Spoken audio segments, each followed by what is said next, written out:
these conversations. Let me first, we're going to record this. So I'm going to ask Beth, could you press got it on the, could you take care of that, Carol? Thank you.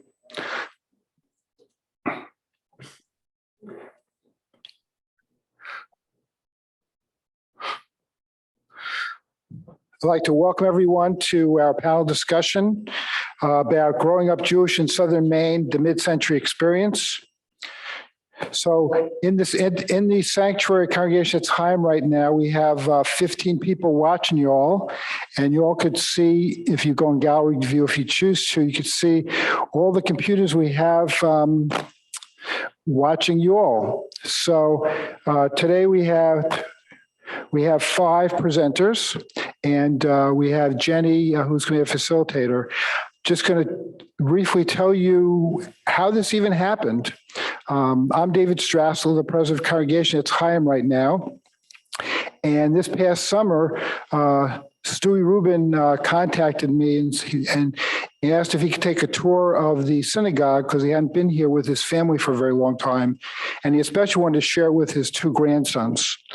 So Stewie and his wife and his daughter and son-in-law and his 2 grandsons came and gave a tour. And Stewie couldn't stop talking about what this meant to him, his stories about growing up here. And I said, Stewie, I can't be the only one hearing this in your family. You need to share with others. But also over the years, Phillip, Saperia, and I, about once or twice a year, we talk to each other. I feel like he's an old friend, and he would share with me snippets of growing up in this community. And I said, Phil, at some point, you need to be able to share this information with our community and others. And then I'm going to go back. We're going to have Haas Levine here, who's near and dear to me because when Cantor Strassel, Beth, my wife, and I moved here, one of the first couples we became friends with was her parents, Carl and Lottie. And Carl was a general practitioner, me being a family physician, and he pretty much took me under his wing and gave me some suggestions, talked about the Jewish community, and we got to know each other very well. So Ellen and Barry and Beth and I go way back, and we've had conversations in the past. So that's sort of what sort of stirred this whole pot up. And knowing that we have Jennie in the community as our historian and her mother, who's still alive and well, unfortunately, she won't be able to join us today, but she's also a trove of history. And Jennie will tell you how long her family's been part of this. So I'm going to turn this over to Jennie, and thank you all very much for attending today. Excuse me, before you start, I have a window that's in the center of my computer here, and it's asking, I guess, permission for being recorded. And I write got it, but it's not, the window is not going away. Does anybody? That's why we have Joseph Strauss, our IT person, to help us figure this out. Talk about being on the spot. So you click got it and it doesn't go away? Yeah, I've clicked on it several times. Well, grab it and just move it with your mouse. Yeah, can you just move it? Yeah. Yeah, okay. Let's see what happens. Got it. Okay, Great. Thank you so much. All right, here we go, Jennie. All right. Well, thank you. It's wonderful to be here, to have so many people tuning in for this special event. So thank you to those who are joining us, both at home and from the synagogue, and an extra big thank you to our panelists, whom you will meet in just a moment. So for those who don't know me, I serve on the board of the synagogue, and I'm a 4th generation member of Etz Chaim. I've had a long time interest in the history of the synagogue and the local Jewish community here. Some of you may remember the exhibit at the Saco Museum that I curated in 2006 in commemoration of Etz Chaim's 100th birthday. And we, displayed a lot of synagogue memorabilia there.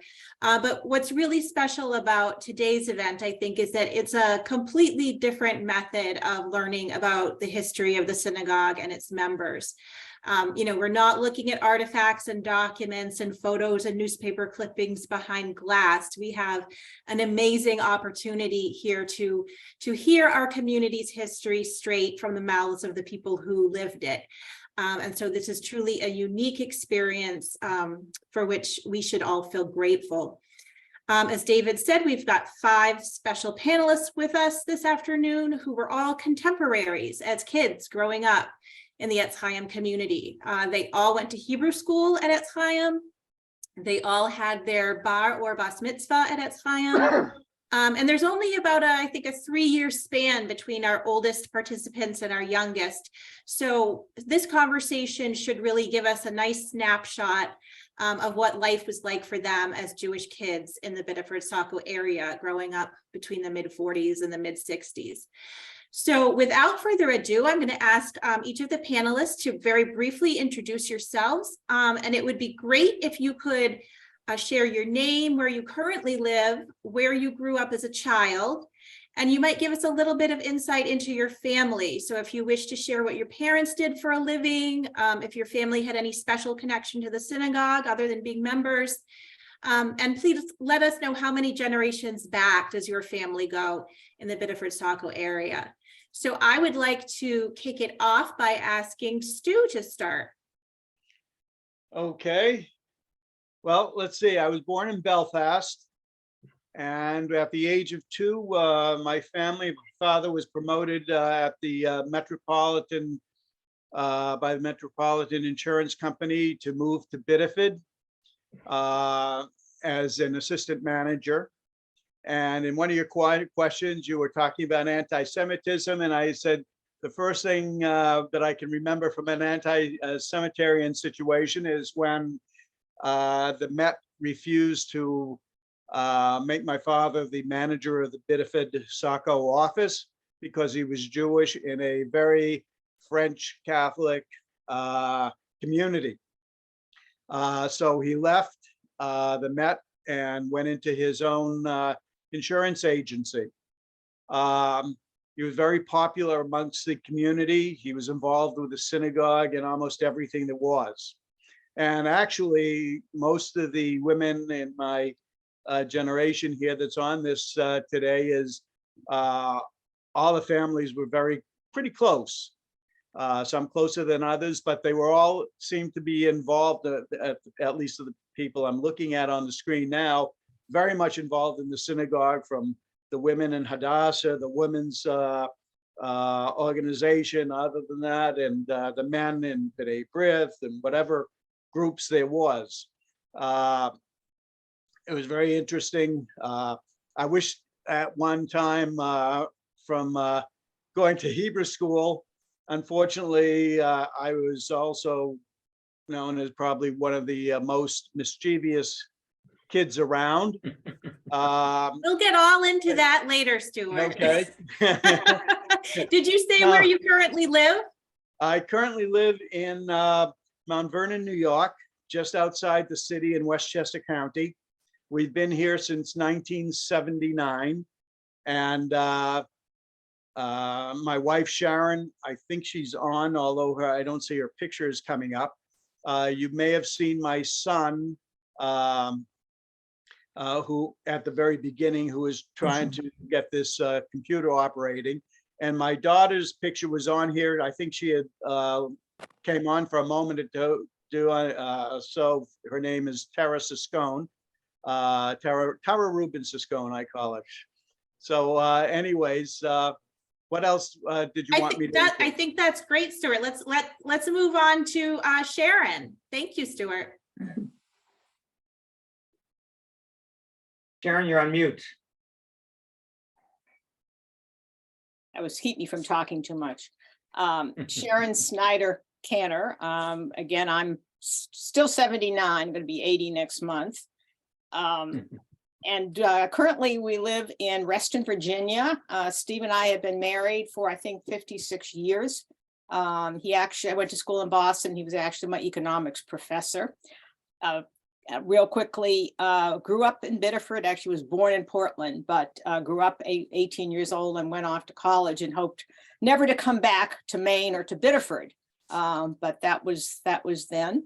Father ran a small business. It was a discount supermarket. He owned and operated that. My mother served on the Hadassah and the sisterhood, and she always said she was on the board. And I, as a kid, I pictured an actual board. I wondered why she would go to me. And just one great memory, the annual garden party that was held at Ellen's house on the lawn. Just sort of great memories of that. You'll see a picture of the Hadassah picture of the ladies with their flying saucer hats. I just have some wonderful news clippings. How many generations? My paternal grandparents, my father's side, in the early 1900s came from Lithuania. Incidentally, both sides came from Lithuania. My parents, I mean, they were second cousins, was actually a fix-up marriage. And so, of course, they were. My mother was from Chicago originally, and coming to Maine. Great, why did they come to Maine? I mean, I think that's really a good question, and I wonder if others have an answer. And I'll just real quick. My understanding, and Cary, who's may have more information on this, that there was either a brother or a cousin who came to Kennebunkport to sell fruit and produce. So unfortunately, I don't have a lot of documents or an awful lot of information from the paternal side. On the reverse, I do have a lot of information from my mother's side. I'll leave it at that. Okay, thank you, Sharon. Cary, do you want to go next? Sure, Cary Sneider. I live in Portland, Oregon, the other Portland now. Born in Biddeford, raised till I was 18 there, living on Alfred Street. To embellish a little bit on what Sharon was saying, our father's business always said on the side of the truck, Joseph Sneider and Son since 1905. So my grandfather moved to Biddeford before then. And I was always interested in how he got there. I said, Zadie, why did you come to Biddeford of all places? And he said, well, because my brother was there, his brother Frank, who I never knew, apparently who passed away before I was born. And I said, well, why did Frank? I don't know. I didn't ask him. So we don't know why Biddeford, but I've always been very interested, and I really deeply appreciate the work that Jennie and David and others have done for Maine Jewry, because most of what I know about the context is from that website and the videos and DVDs from that website. So I'm deeply grateful for that. So I think that answers the question. I came back to Maine, to Biddeford, for 1 year after college to teach science at the same high school where I had been a student, with the same darn principal. So we'll move on now. All right, thank you, Cary. Phil. Oh, I'm really glad to follow the Sneiders because Sharon and Cary's mother was my Cub Scout den mother. And I spent a lot of time at their home, and I have a lot of very happy memories about going to Biddeford. I actually did my early growing up in Ocean Park and did the first few years at the Old Orchard schools, but we moved very early to Saco, and I graduated from Thornton Academy in 1964 and immediately left Maine and never came back in any permanent way, although I have some very fond memories. As I said, I currently live in Brooklyn and in Stockton, New Jersey. My father, with his brothers, ran an auto parts business, also on Route 1, and in I want to say Alfred. And anyway, that's what brought my parents to Maine. We came from the Boston area and came to Maine because my dad was joining his brothers in that business, which they did for all the time that we were there. So I was incredibly connected to the synagogue in a very personal way. I used to go to Hebrew school, obviously, on Tuesdays, Thursdays, and Sunday school. And I even went on Saturdays. I kind of enjoyed the ritual and the liturgy and all of that. So I was quite connected to the synagogue, even though our rabbi, who I have fond memories of, you'd say something, you'd ask him a question about something important about Judaism. Rabbi, why do we do this? And he'd say, because it's written in the Torah.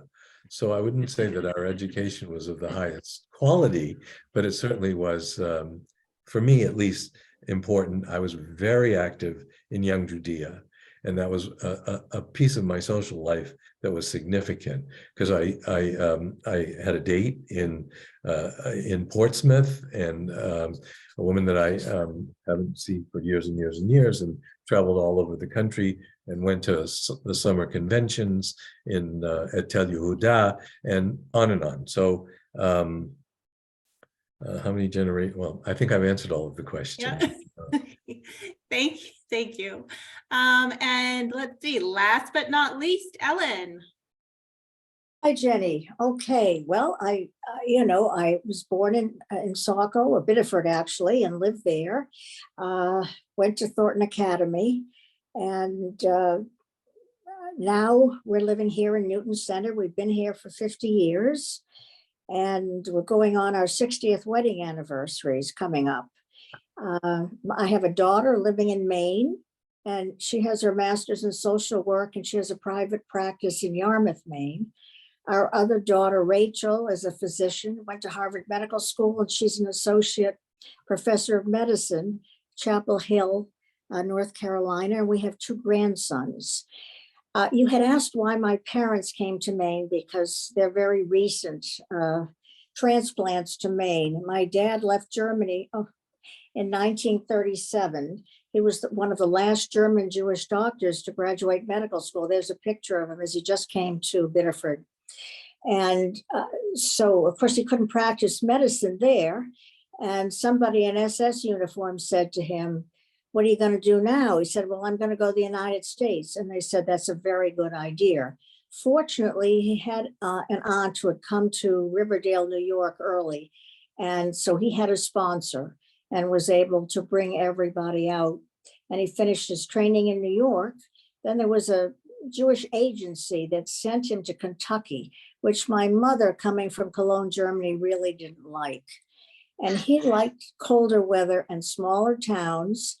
And a cousin in New York knew George Lewis, who was in Portland, and suggested maybe my dad come to Maine, and they were very happy there. And it was a nice, close Jewish community. My mother became very active with the sisterhood. I think she was president of Hadassah, I don't know how many times, and the same for the sisterhood.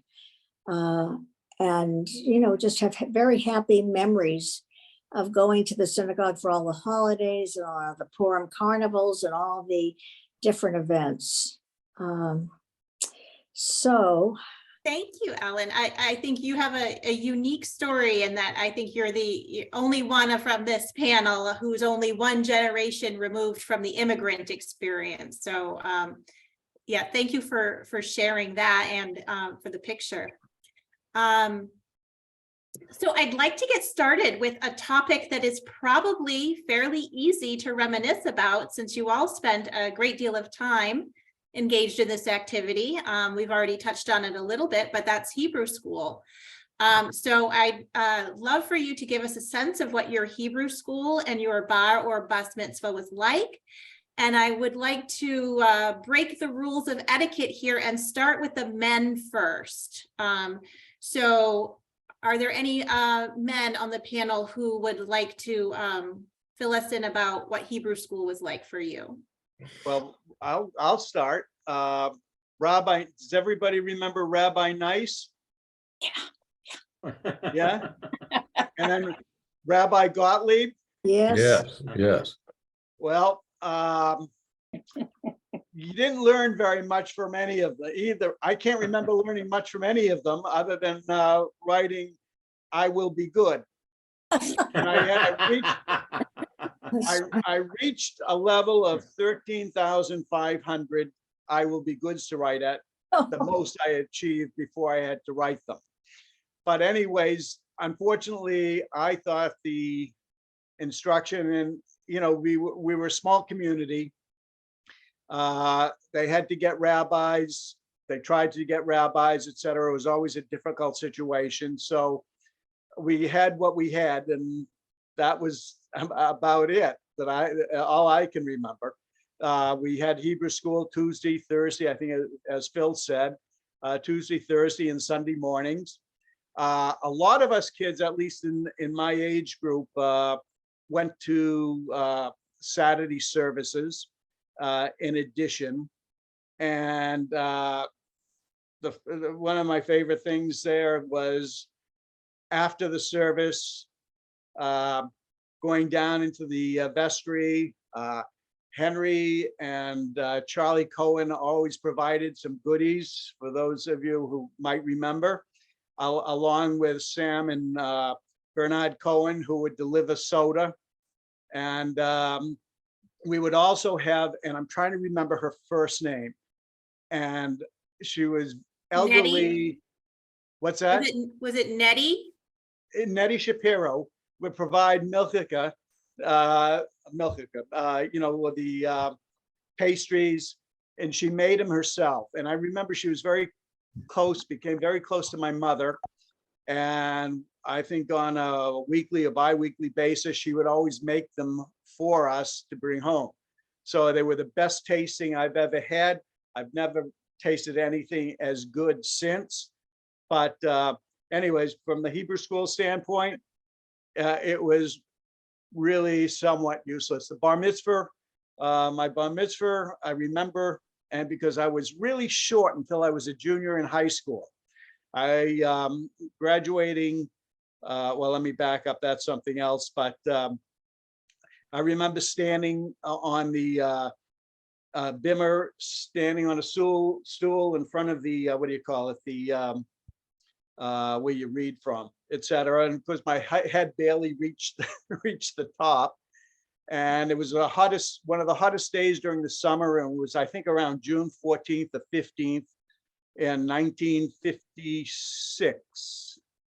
And I think I also had one of the longest haftorahs that's read every year. And my parents had bought me a brand new wool suit to wear, and I was schwitzing. I couldn't wait to get off, and the damn thing was so long, I never thought it would end. But anyways, so much for the Hebrew school. I'll let somebody else talk. They may have a different experience. I just want to say one thing. What's that? I just want to say one thing, which is a little bit removed from Hebrew school, but about the synagogue. Today is my father of blessed memory's yortzeit, which makes it a very special occasion, even more than it would otherwise. And I went to Hebrew school too, and I was bar mitzvah. And actually, I remember the bar mitzvah fairly well because I studied for it and I read my Haftorah portion, but I didn't read the Torah portion because we didn't learn how to lay in or anything like that. But I did do the Naritzcha v'Naktishcha, whatever that is. I remember singing that at the synagogue, and that was very important to me because I got to do a part of the service, which was very rare because in our synagogue, mostly everything was rabbi led.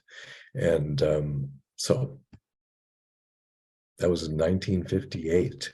So you all went, at least the boys, 3 days a week. Now I know from stories from my mom that the girls went on Sundays. I think other days as well, but were you together on Sundays? Were the boys and girls together? No, I don't think the girls and boys were ever together. No. Not that I know of. Okay. No. And could someone share where in the synagogue you had Hebrew school? In was the a little- little chapel. Yeah, like a little classroom. Women's chapel. Yes, right next door to the sanctuary, yeah. sanctuary. Yeah. Yeah. And it A was, little show. yeah, there was some sort of bimah there. So, but we had desks, really, Right. these Yeah. little movable desks, and maybe I could continue. And the girls, or at least those who was in my class, there was Ellen and Linda and Lynn and Leah. We, at least speaking for myself and Linda and Lynn, we were terrible. We chewed gum, we brought candy. Oh, no. And we were totally opposite. We were excellent students academically. We never misbehaved in public school, but Hebrew school was a total separate. Really, we were obnoxious. And as a consequence, and the teachers, you were both right, that both Rabbi Gottlieb and Nice did not teach, which is unfortunate, because it would have been nice to learn Hebrew. And then the third thing I would mention is, so the four or five of us it was determined that we were 13, and the parents, I think, became very adamant that it would be appropriate for us to have a bat mitzvah, which the synagogue had not done before, but it had to be on Sunday. We couldn't touch the Torah.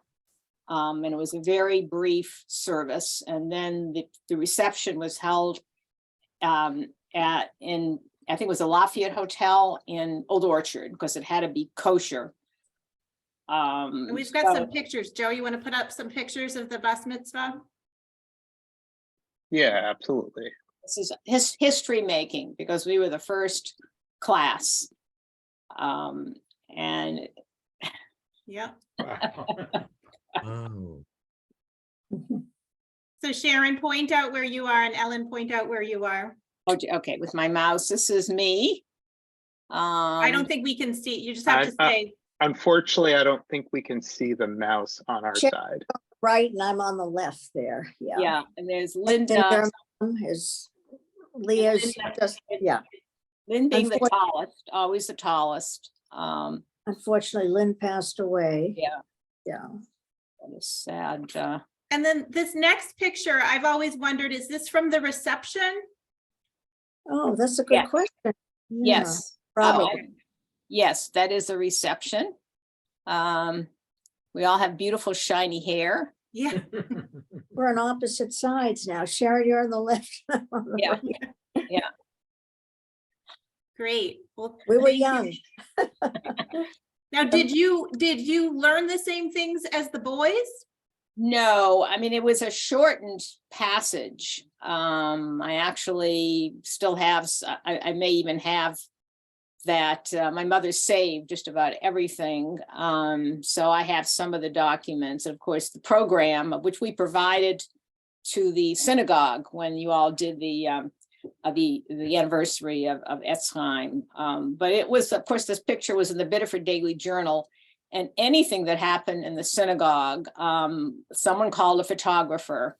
And so, in terms of anti-Semitism, I don't see it there. I think the members of the synagogue and most of the Jews who belong to the synagogue were leaders, or they ran businesses, or they were professional class.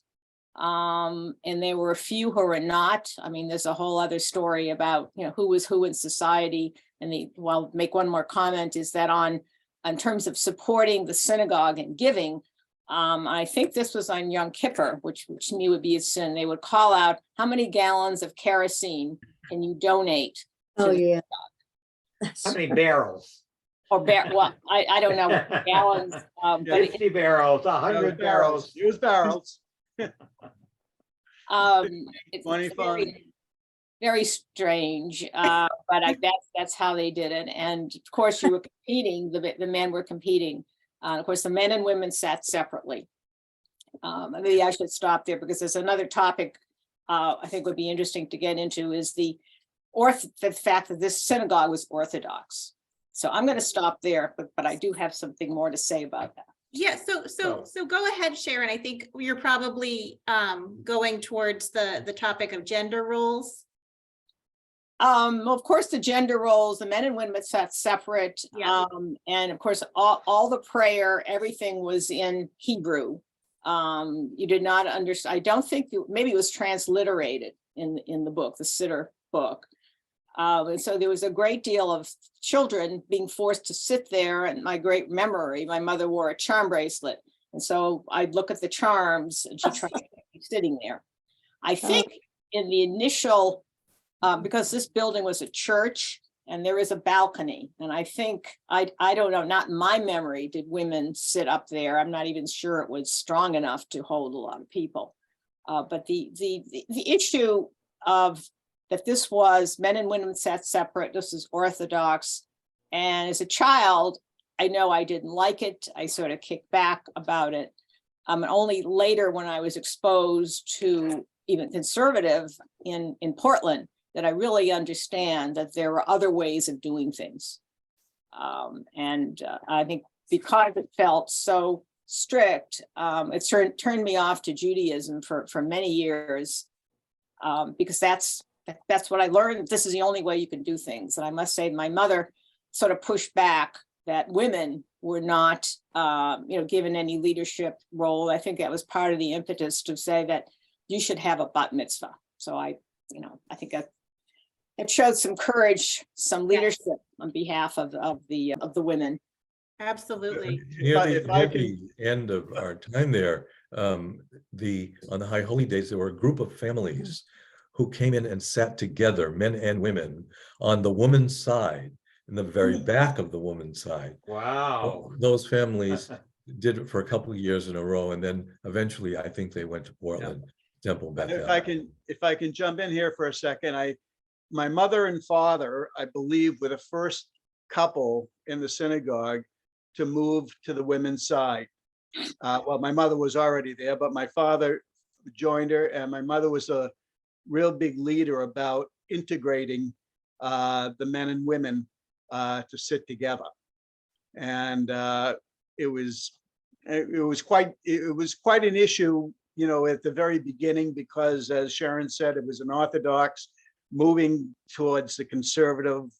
And then there was a push by the women, and it made it happen. So it's kind of an interesting situation there. Yeah, there is a steady progression that the women went from the balcony eventually to the little shul, and then to their side of the aisle, and then finally men and women sat together.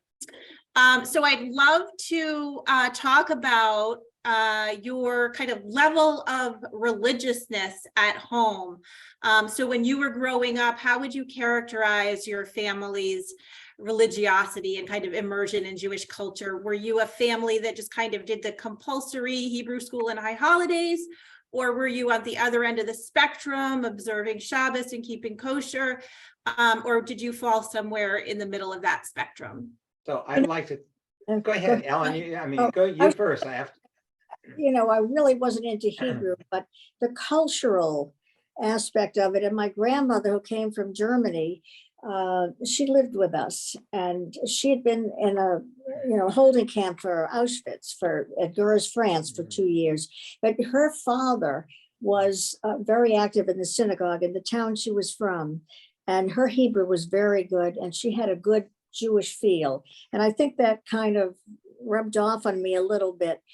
My mother was not kosher or into all of that. And and today we belong to Reform Temple Israel here in Boston. That's more our way of life. And I think we live that way there too, but there was one Orthodox synagogue. We were active in Portland as well. I belonged to a Jewish sorority and went in there for that. And Sharon, we have pictures of it I sent you. And, so that was nice too. But my Hebrew was not that good. But I always enjoyed going to the synagogue, and feeling Jewish and so on. Cary, were you going to say something? Yeah, so first, a quick comment about Hebrew. We lived with 3 languages, English, and then Yiddish, which my mother spoke to my grandmother every summer. Oh, sorry. And then Hebrew. And Hebrew, again, we had a very poor teacher, was teaching to sound out the words. not what they meant. And I remember being told, I think it was from my grandmother, and my grandfather rather, maybe the rabbi, it doesn't matter if you understand. God understands because God speaks Hebrew. I'm sorry. So, comment about growing up is that my parents always kept kosher at home. They shopped at the kosher butcher. At Passover, they would take all the dishes and put them in the upper shelves and plaster it away, get new dishes out, make sure there was not a crumb of chametz in the house, and then we'd go out for lobster. Not during Passover, though. Not during. Yeah, and I have to tell one very, very quick story. We had a cottage at Old Orchard Beach for a while, and that's where we would eat lobster. We had to keep kosher at home because the rabbi might drop by. You never can tell. He never did, but that's okay. So my grandfather was super strict, the one that lived in Biddeford. And so one day, and my grandmother was depressed, clinically depressed. And I hardly ever remember anything that she ever said. And he was very gruff. And one day we were just about to dig into our lobster dinner, and they drive up. My grandparents drive up. And my mother says, quick, into the oven. So we just shoved all the lobsters into the oven and closed the door. They walked in. My grandfather had no sense of smell, but my grandmother did. And for the first time in my life, I heard her giggle. She couldn't stop giggling. And he would say, what are you laughing about? What are you laughing about? So anyway, finally they left and we had our lobster dinner. But that's what it was like, the hypocrisy of it all, the learning to speak Hebrew at great level of difficulty, and not understanding it and being told it doesn't matter if I understand what I'm saying. I mean, that's all drove me away from it. In later years, I mean, now we always have a Passover Seder because it's all about freedom. I'm very proud of being Jewish. We light every single candle on Hanukkah and talk about it with my stepkids who are not Jewish at all. And my wife is more Jewish than I am, even though she's a shiksa. So that's my story about growing up. That's a good one, Jewish. Cary. Thank you. A funny story about the keeping kosher. So the only restaurant, there were not many restaurants growing up, and we were going to Portland to the Pagoda for Chinese food, and parents would order chow mein or whatever it is, and I would look at the what's inside. I said, "What is this red meat?" And my mother said, "It's a Chinese animal." I said, "Well, what kind of an animal?" And we go back and forth. And it wasn't until some years later that I realized it was pork. They did not eat pork, even though they ate lobster. So my parents started by keeping kosher. My father came from a religious family in East Boston, but my mother, who grew up in an orphanage, actually did not have any of those experiences, and so she didn't really know how to do it. And so we tried and failed and tried and failed and mostly failed. But what's interesting about all of that is that that I really wanted it to happen. And in the end, as I said, I was active in Young Judea, and then I went on to work in Jewish organizations and Jewish communal life. And finally, I helped to found a synagogue in Brooklyn that I've been a member of for 30 years now, a past president and a founder, and being Jewish is so incredibly important to me in all the ways. We light Shabbat candles at home. We, do things that mark that Jewish space. And I think it derived from my early experience at Etz Chaim. I would say I really rejected the notion of being Jewish because I was not allowed to date in Biddeford. I would go into Portland, stay weekends. And when I got to college, I dated anything but any color, any nationality. And then in my senior year, it was a fix-up, which actually had been my former economics professor, and I was a sophomore.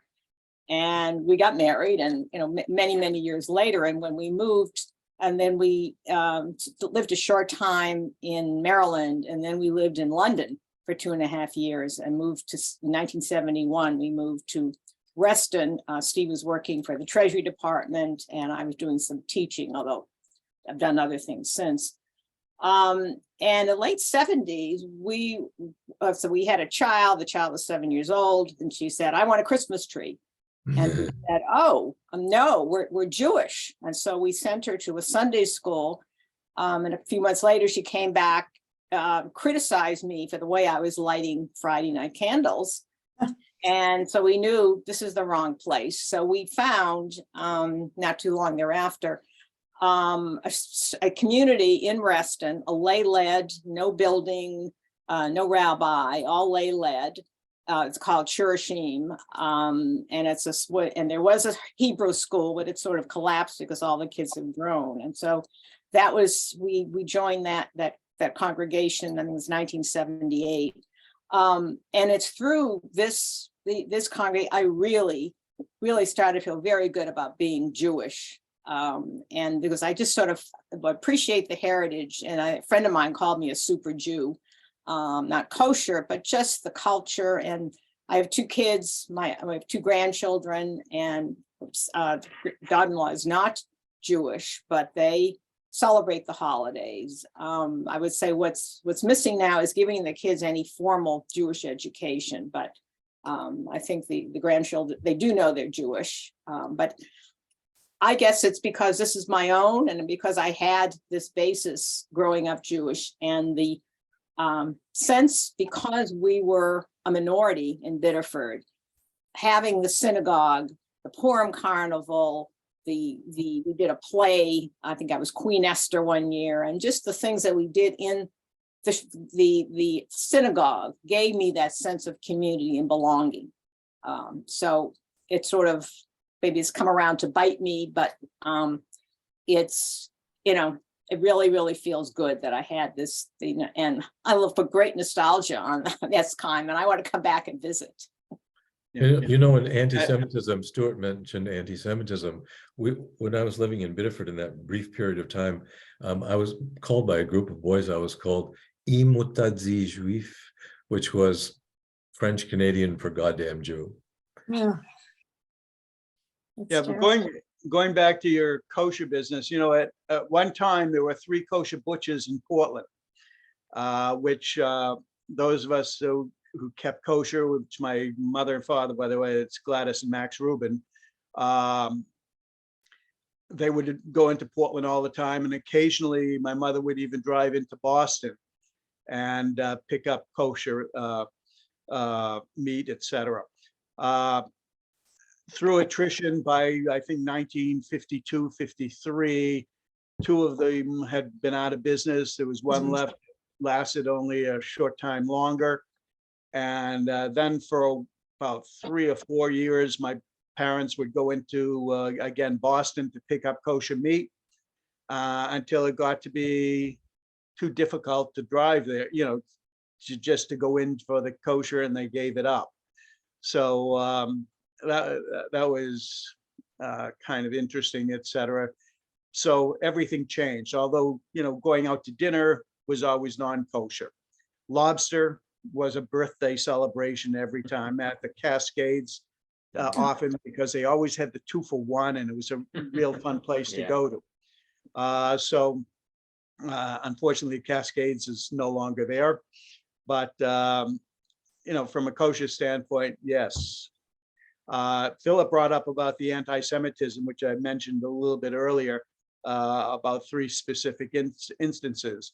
There was a kid in our class, Ellen and I were in the same class, going from Locke, then to Bonnythorn, if I'm not mistaken. And then we went to Burns, C.K. Burns, before going into Thornton Academy. I had 2 other incidents, of course, the first incident revolved about my father and not getting the manager's job in Biddeford for the Met because he was Jewish. The second time I experienced it, actually, it was a classmate. And he passed away the individual, you might remember Ernie Robage. Oh, yes, yeah. Yes. Okay, Ernie Robage was a kind of a blue collar guy. Grew up on a farm, but he was a big kid. And like I said, I was about 5'2" or 5'3" until I hit my junior year in high school, where I went to 5'10". But he used to pick on me and grammar school and everything else, bringing up the fact that I was Jewish. And finally, it came to an end. Coming up, we're in the old gymnasium at Thornton before they built the Linnell gymnasium, and we were going up the steps. And if I don't know whether you remember, Ellen might remember it, they were very kind of not necessarily narrow, but like 2 or 3 Yes. levels to get up. And I was coming up the stairs, and of all things, Ernie Robage was coming down the steps. Oh, dear. And I said, oh shit. Every time I got into, with him, I would try to avoid him. But then he tried to push me down the steps. But the fortunate thing was that at that time I was, I was already at 5'10", and his momentum made it very easy for me, because I grabbed him by the collar and said, don't call me that ever again. And I pulled him and he went down the steps. So that was the second situation I had. Now, how many of you, well, the girls may not remember, well, maybe they would because of your fathers. Who remembers Ricker's Barbershop? Come on, guys. All the men there would go there for their $2 haircuts. And Ricker, Mr. Ricker was like, he must have, I thought he was 100 when my father was still going there and bringing me there for a haircut. But when I was in high school, so we would go there, and he was the worst hair cutter in the world. But anyways, there was a stevedore, which was a dock worker that was in there, and I was in the barber's chair, and he happened to start spouting stuff about Jews. And Mr. Ricker, nice man, would let him have it, and just would let him have it for what he was talking about. And of course, he knew I was Jewish also. And finally, I got tired of hearing what he had to say. I don't know where I got the balls to do it, but I threw off the sheet that was covering for my haircut, and I said, "Well, I'm Jewish. What do you have against me?" And the guy sat down, didn't say anything for the rest of the time I was there. So those are the only 3 experiences I did have, but it was there. And I think there was some undercurrents elsewhere, but nothing of any really experiential situations there. So anyways. Did anyone else have, any stories about trying, like maybe within the public school system? Because I know you all went to public school, kind of navigating, being Jewish in a predominantly Catholic area. What's interesting is that I was often called upon to talk about the Jewish holidays in my classes, and it was neutral or positive. It was never negative in that context. Well, I have 2 particular memories. One is walking home from school with a friend and said, my mom says you killed Christ. So I don't remember how the conversation went after that, but a little shocking. The other thing is I remember my parents saying, never say Jesus Christ. So I think what they meant was not to use it as a swear word, Jesus Christ. So we would, at Christmas time, we'd be singing this Christmas carols. And whenever we got to the name, in Jesus' name or this or that, I mumbled, I just because I was told never say Jesus Christ. Well, we were told we would be struck down. Oh, really? I remember that. I remember that exactly. And I love Christmas carols and still do to this day. Yeah. Of course, it was not a holiday program. and playing in the band and also singing in the Glee Club. I think there were no alternatives. I think it was really hard not, to get through these programs, because they knew that parents were very disapproving, and still loving the music. And I still do. I still play clarinet to this day, and I do have fond memories of it. But living in the community so we were also told you can't go into a church. And then, later years when we were in high school, we had some friends who actually at a young age were getting married in one of the churches. And I went, but I had some misgivings. So I think there was some really tough, I don't know if you want to call it demands or requirements put on us as children growing up in this Catholic community. Well, it was sort of mixed, because I had these friends who would take me with them when they went to confession at Holy Cross in Saco? Trinity, the Trinity. The Yeah. Catholic Church. Yeah. And, they would come out of the confessional and say, that's too much to do right now. Let's go to the movies. And so it was sort of value free in that respect. And I came to learn about and respect Christian, not so much about religious belief as the Christian experience, and I love some of the architecture and so forth, and so it wasn't always negative. It's the only point that I'm trying to make here. Ellen, did you have something that you wanted to say? Oh, I was just going to say, I really didn't have any anti-Semitic experience, except one time I think it was because of my dad, but I was in the ladies' room and one of the girls came over, and I think she was anti-Semitic. She says, "Oh, there's Mrs. Moneybags." So I just went out and, ignored her. But Linda Zaitland, who was also, part of the Jewish community, she said she would have attacked her or done something, but I think that wasn't my way, I guess. But that was the only experience that I really had. Mm-hmm. But my husband had a lot. Of course, that's in Portland. I don't know if I should, he used to get a lot of that. Yeah. And they used to beat him up. And then all of a sudden he got bigger and he beat up the kid and he felt bad. He started crying. Why am I doing this? Anyway. Phillip, you had mentioned a few minutes ago about Young Judea, and I wanted to kind of hop back over to that topic because I think all of you were part of Young Judea.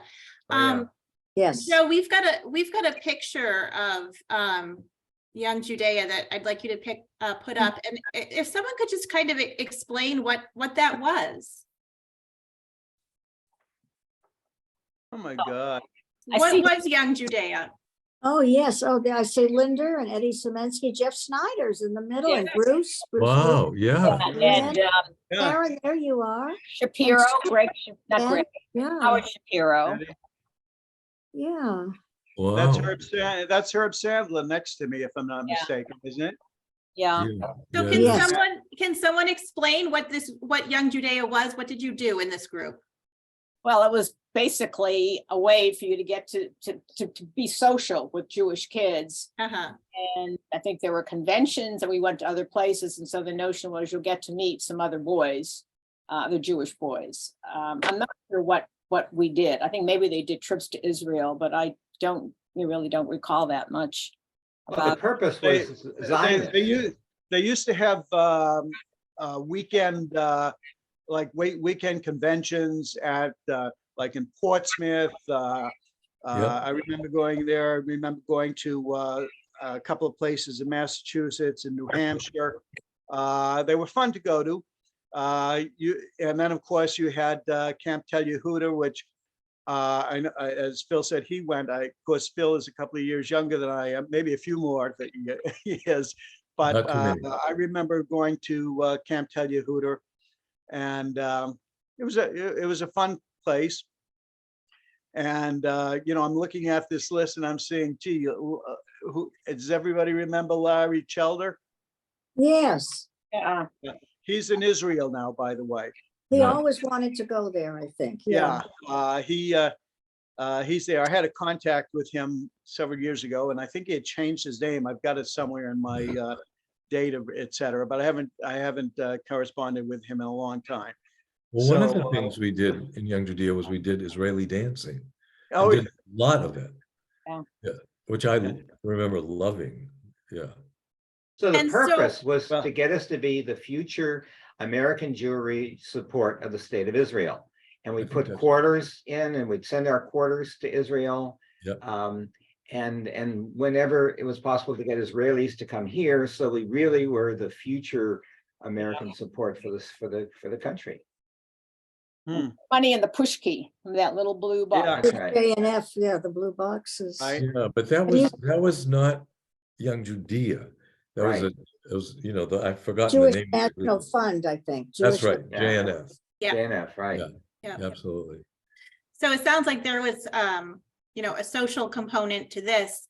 But I imagine that, in such a relatively small community of Biddeford, Saco, it was probably like, how did you deal with, for those of you who came from families like Sharon, who were, you were expected to date only Jewish people? Was Biddeford Saco large enough for you, or how did you deal with that? My mother would drive me into Portland every weekend, most every weekend. I had a friend that I stayed with, and I would go to the Jewish Community Center dances. And strangely enough, in the late 70s, when we were living in Reston, Virginia, our son at that time came home with a jacket that didn't belong to him. And he said, "Oh, that belongs to Josh Goldman." I said, "Okay." And he said, "Well, Josh Goldman's dad is from Maine, and his name is Ellis Goldman." And I said, "Right," because I knew an Ellis Goldman. It turns out I had danced with Ellis. And actually through him and his wife, we were introduced to the Shurashim Jewish community that we now belong to. So it is a small world. And again, those were good experiences, but the dating, I would say, was a challenge. I would just go back to one point about anti-Semitism.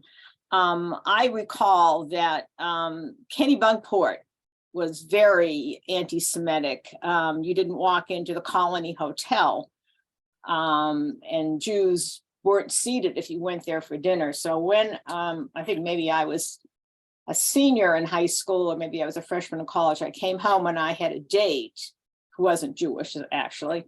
And we went to the Colony Hotel, and I said, "Wow, can we really go there?" So I think things had sort of moved. But I do know it was anti-Semitic and it was anti-Black. Yeah. Kennebunkport, more so with Biddeford being blue collar. Yeah. It was different from Kennebunkport. So Sharon, you did, I guess, occasionally date non-Jewish boys. I know a couple of you also dated Jews and non-Jews, and I think we've got a couple of prom pictures. Oh, Just a second here. My high school social life was also in Portland. And my first wife was from Portland. Okay, so there we've got Phillip with his prom date, oh, looking very handsome. Who I still Yeah. know today. She lives not too far from me in New Jersey. oh, really? She's married and has children and grandchildren, and And we've got Stuart. Was your prom date Jewish? No, No. no.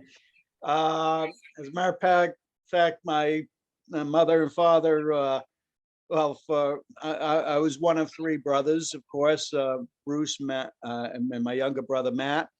And we were always dating, look, there were probably 8 of us that were Jewish in my class between Biddeford and Biddeford High School and Thornton Academy. I can't bring in St. Louis because that was a Catholic school. So we, and most of us growing up in that group weren't going to date each other because we were, more platonic friends than Right. anything else. So my parents, in order to break the issue of us dating Gentiles all the time, insisted that we go into Portland at least once a month to the Jewish Community Center, which was in some respects very difficult because we found, at least my brothers and I and a couple of us guys found Portland very cliquish. So I did have a couple of friends, and I was emailing Jennie actually the last couple of days quite a bit, and happened to come up with a couple of situations where when we were 5 years old and we had rented our first cottage, our family rented the first cottage in Old Orchard Beach, and it was a very small cottage on Saunders Avenue. And of course, along East Grand was primarily Jewish up until you got to Pine Point. But there was a gal who had a cottage next to me. Her name was Rhoda Goldstein. And I believe she was friendly with Jennie's mother. Best And, friends, yeah. I also had met another gal. Oh my God. I see her all the time and we're very close friends now. I'm going. Oh geez, not why I'm drawing a blank. It's the age situation, I A guess. senior moment, right? We all Yeah, know. it is. Hold on a sec. I can't believe. Oh, Diane Diane. Albert. Oh, Diane yes, Albert. yes, she was at my Some of you sorority. might remember. So having grown up and her family owned or her parents owned a cottage just down the street on Saunders Avenue. And of course, there was a whole group of cottages for several blocks that were Jewish. Some were from Biddeford, some were from Portland. So anyways, we were all friendly. But anyways, Diane Albert, for a couple of summers, we were in that cottage. So she became a friend. So when I needed a date in Portland from a Jewish standpoint, she was occasionally my date. And after college, we had lost contact for maybe 25 years. And my wife and I had just flown back one summer. We were going to a cousin's party that was being held at my brother's cottage in Kinney Shores. And my wife and I flew back into Newark from Europe, and we had the cousin's party to go to. So we flew from Newark back into Portland. And a couple of days later on the flight back, she and I are sitting, there's a kind of a, not a couch or but a back-to-back seating situation. And my wife and I, as I said, we were going back to New York, and suddenly somebody says, "Stu Ruben, is that you?" Diane Albert had recognized my voice. She was sitting with her husband, back, like I said, back to back on the same thing. And from that point, my wife invited her into her book club, which he became, and we're extremely close right now, have been since, probably for the last 25 to 30 years now. We kind of reunited. She lives in Manhattan, and still has her cottage on Saunders Avenue. And she and my wife have become very, very close friends. So they talk all the kind of time. in the same vein about, your social lives, I know that a couple of you were big into Boy Scouting, correct? And that there was a kind of neat intersection between being Jewish and the Boy Scouts. So we've got a couple of pictures of Phillip and Cary separately being awarded the Ner Tamid Award. There's Cary. And my dad is Rabbi Gottlieb. And a Jewish, a Boy Scout is reverent. It's one of the 12 laws of scouting. So for every religion, there was an award. And this was the Ner Tamid, the Eternal Light Award. And there's Phillip. Yes. Rabbi Gottlieb, I think, right? Yes, that's Rabbi Gottlieb. Yeah. It's funny, would you believe that Rabbi Gottlieb married my brother Bruce and his wife, and also my wife Sharon and I? Oh, Well, wow. When we got married, I said, well, we wanted somebody who knew us to marry us. So we found where he was. He was at the time at a synagogue on Northern Long Island. I forget the town he was, but he did marry us. I think both of us regretted it because he never stopped. The speech he was giving was like, it took forever. It was almost as long as my Haftarah. So we're getting a little bit short on time, and I did want to visit the topic of celebrating Jewish holidays. So does anyone have any memories to share about how you celebrated, high holidays or other holidays? Did the congregation come together? We had, I remember, wonderful seders with Dr. Ross and his family. So that was, and he did a wonderful seder. It was a long one, but very nice. Uh-huh. We had So, wonderful seders too at my Uncle Mike's, and the songs were amazing and funny and loud, and there's just lots of laughter and fun, and they were wonderful experiences. Whole I family, think whole family. We've got a couple Seder pictures. One is Seder at the Rubens. oh. Yeah. There's Wow. that one.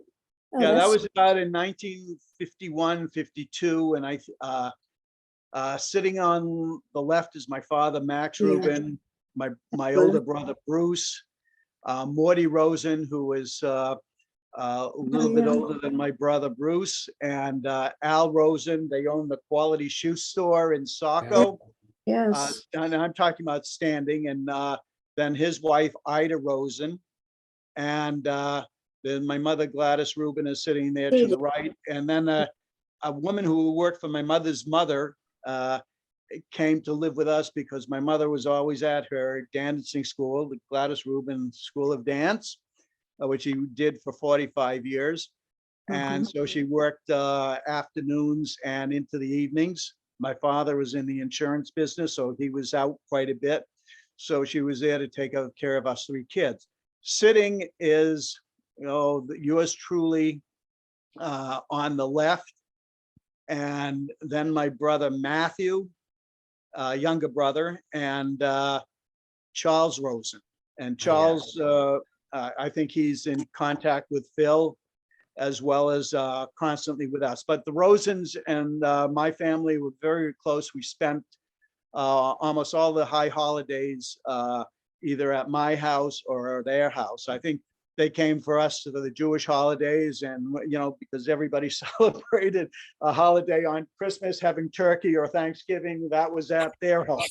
So that's us, and that's our dining room. And my mother had a statement that she always made. She said, any room that we have in our house will expand for how many people we want to have in the house at the time. And that's, she was a terrific entertainer as well as a phenomenal dancing teacher. And speaking Somewhere of, I think Jenny said she'd put him into the history situation. And by the way, I want to bring up before you move to another picture, if you're having another picture, I saw the name Harris Fleckman, and I saw he was on the this Zoom. I think he is the one that started documenting Maine Jewry, Yes. right? Yes.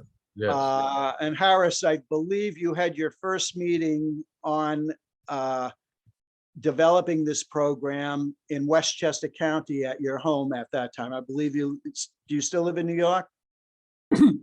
No, I don't. You have a fantastic memory of earlier times, but that was actually at Ann Schneider's house. And she had a wonderful cabin that she invited us to in Westchester. Okay, because I believe I was at that meeting. Great. Wonderful to hear that. So okay, anyway, I'd like to go to the model Seder photo circa 1952. geez, where'd you come up with these pictures? Oh, my. There was a newspaper clipping. Yeah, I had it in my files. Yeah, I had that one for the 100 celebration as well. Wow. Nice. Wow. Wow. Cedric Minkin. Alan Remember Missive was Cedric my Minkin? uncle, Who? Alan Missive, who's, Know him. yeah, it's amazing to me that he's in this picture. I can't pick him out. So a little comment about Seder's at our house. What I remember is my grandfather sitting all by himself at the table davening for hours. The men are all watching the ball game. His sons, my father and two uncles, watching the ball game on TV. The women in the kitchen cooking, and me somewhere in between. But now, in recent years, we've had a Seder every year, sometimes as many as a dozen or 14 people. Usually I'm the only Jew at the table. Although we did have an Israeli visitor once, a colleague of mine. So And the go ahead, Sharon. Afikoman, yeah, so finding the Afikoman, and then one year I do recall, I went to my grandfather, who, and I said, Zadie, name was Zadie Joe, you know, I'll give you the Afikoman, but I want a cat pistol. And he looked at me, he said, girls don't have guns. I mean, that was before the gun craze in this country. We also have another holiday picture, and this one is Purim related. There's Aw. Sharon as Queen Esther. So there used to be a Purim Carnival and a play, is that correct? Yes. Yes. Yeah. Yeah. In fact, in that the young Judea picture that we saw earlier, that was a picture of the senior members of Young Judea who were planning the Purim Carnival. So we're basically at 2:20. We've got about 10 minutes. So what I'd like to do is just have each one of you tell us what your favorite childhood memory of Etz Chaim is. Who would like to go first? I'll break the ice. Okay. My favorite memory is at the high holidays. Rather than listening to the service, most of us guys, kids, we were talking at that time. The very high holidays took place during the World Series. Now the World Series is into November, but we would be talking baseball, football, basketball, Red Sox, Celtics. And at that time, early on, before the AFL came into being, was the New York Giants. Even though I was a Cleveland Brown fan over what was happening here, just the discussions there. And one of the other memories that I have is usually the guys were sitting in the same row, shooting the breeze, and standing behind us normally was Barney Osher, Sammy Cohen, his brother Bernard Cohen. And during the holidays, us kids, for hours, we would endure our ears getting snapped by the three guys, Bernie, Barney, and Sam, who are our best of friends. So anyways, that's my favorite memory of the Etz Chaim synagogue. All right, that's quite a good one. Yeah, I don't think this is my favorite, but I do recall, again, the high holidays. It was Yom Kippur, and of course the adults are fasting. And if you go down in the vestry, it was a basement, and there was a ledge and a window where you could stow things. And there, my parents left a brown paper bag with a sandwich, so I'd be able to have some food. It was a secret.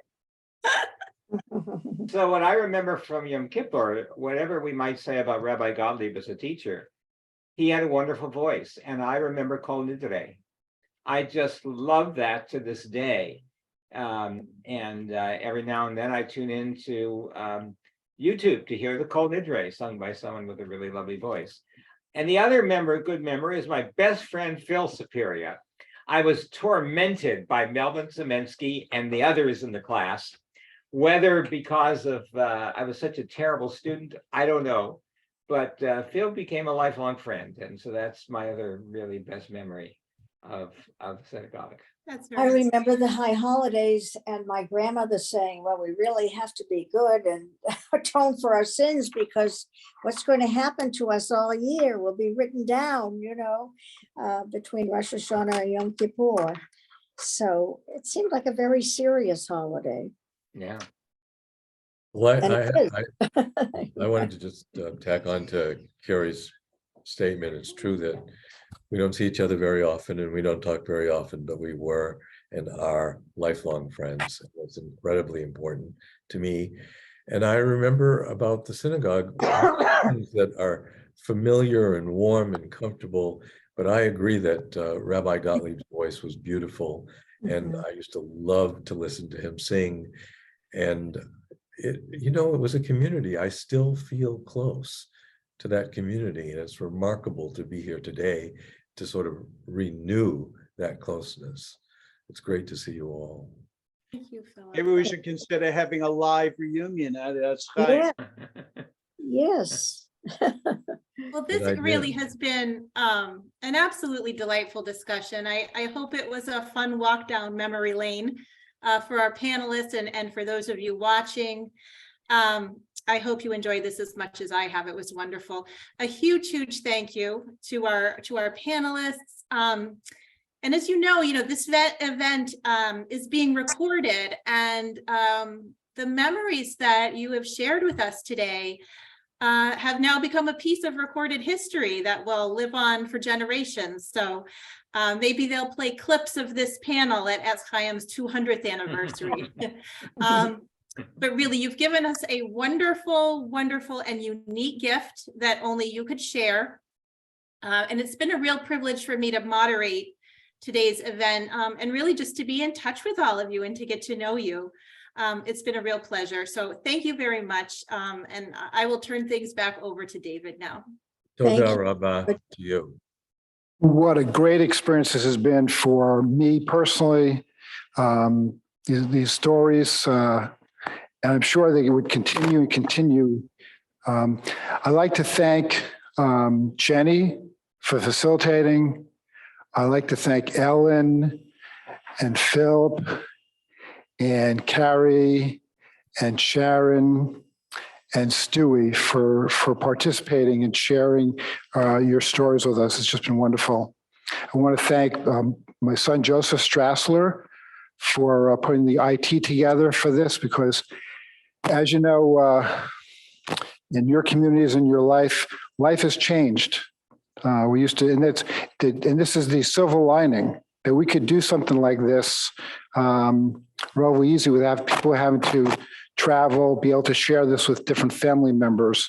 So, which I encourage people, to, since this is hybrid and you loved your Kol Nidre, Cantor Strauss does a great Kol Nidre. And so we invite you, because we're hybrid, all of you, if you're not in this community, to attend our high holiday services, because you can do this by hybrid. You'll see sometimes I'm looking this way because that's where the screen is, but I really should be looking this way. So just saying. I'd also like to thank the Samuel Cohn Foundation for help support the events that we're doing in our community, such as this, and more coming. You're on our email list, so we send email blasts to keep you informed. So with that being said, we'll say goodbye. Everyone stay safe and healthy, and hopefully everyone has a very good 2023. Very nice. Bye.